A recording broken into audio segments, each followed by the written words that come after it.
Les patrons de PME sont en colère contre les banques. Ils ont de plus en plus de difficultés à faire financer leurs projets ou leur activité. Un collectif vient d'ailleurs de se créer en Alsace pour rouvrir le robinet du crédit. 400 entreprises l'ont déjà rejoint. Reportage à Mulhouse de Jacques Recboivin et Laurence Claude-Pierre. Des chefs d'entreprise en colère, symboliquement rassemblés devant les grilles de la Banque de France à Mulhouse.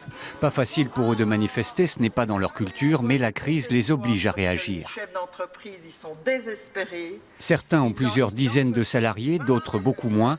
Leur point commun, la difficulté à obtenir le soutien des banques. On a des fois des moments difficiles de trésorerie et c'est là que tout de suite les lettres de menace tombent par la banque quand on a un petit découvert de rien du tout. Lorsque le patron PME est lâché par ce banquier, il perd son emploi, son entreprise et son honneur. Il paye pour ses cautions, son patrimoine y passe, il n'a plus rien.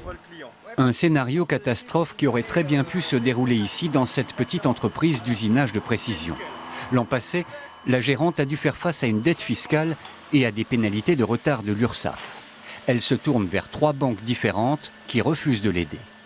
Elle investit alors ses fonds propres, mais c'est insuffisant. Finalement, ce sont ses clients qui lui prêteront de quoi s'en sortir. J'ai vendu ce que j'ai pu vendre, je me suis débrouillée toute seule. Mes clients m'ont prêté 50 000, j'ai pu payer mes dettes. Mais autrement, on serait mort là, 6, au chômage. Grâce à son obstination, elle a pu sauver son outil de travail et cherche à embaucher 2 salariés supplémentaires.